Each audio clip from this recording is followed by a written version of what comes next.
నేను as much as new డైరెక్టర్స్ని తీసుకోవడానికి ప్రయత్నిస్తాను. ఇప్పటికి నేను 11 సినిమాలు చేస్తే నాకు తెలిసి ఆల్మోస్ట్ వాళ్ళు అందరూ న్యూ డైరెక్టర్సే. నాకు తెలిసి ఇంకా నేను ఎలాగ అందరితో న్యూ డైరెక్టర్స్తోనే చేస్తాను. మోస్ట్ ఆఫ్ ద సినిమాస్ నేను న్యూ డైరెక్టర్స్తోనే చేస్తాను. నా ఫీలింగ్ ఏంటంటే ఒక కథ విన్నప్పుడు మంచి కథ సెలెక్ట్ చేసుకోవడం నా బాధ్యత. నేను తీసుకుంటాను, బాగా చేద్దానే ప్రయత్నం ఇంకా తన చేతిలో ఉంటుంది. తన సినిమా ఎలా తీస్తున్నాడు, ఎలా ప్రూవ్ చేసుకుంటున్నాడు ఏంటన్నది ఉంటుంది. నాకైతే నేనేదో 2 ఇయర్స్కి ఒక సినిమా, ఇయర్కి ఒక సినిమా తీసి అన్ని హిట్లు కొట్టేద్దాం, అన్ని సినిమాలు హిట్లు కొట్టేసి టాప్లో కూర్చునేద్దాం, నిల్చుందాం, ఏదో స్టార్టమ్కి వెళ్ళిపోదాం నా జోన్లో అయితే యాజ్ ఆఫ్ నో అసలు లేను బ్రో.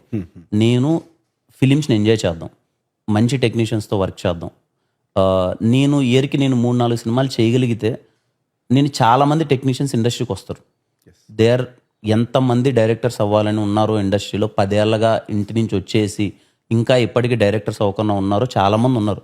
వాళ్ళకి ఎవరో ఒకరు ఆపర్చునిటీ ఇవ్వాలి, లేకపోతే వాళ్ళ సినిమా స్క్రీన్ పైకి రాదు. At the end of the day వాళ్ళు టాలెంటెడ్ అయితే ప్రూవ్ అవుతుంది, లేకపోతే లేదు.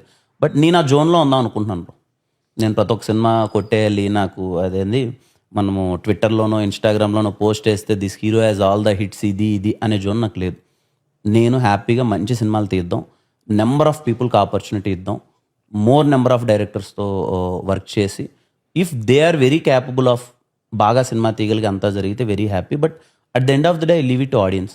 మనం సినిమా చేస్తాం, వాళ్ళు బాగుంటే చూస్తారు, బాగాలేదంటే చూడరు.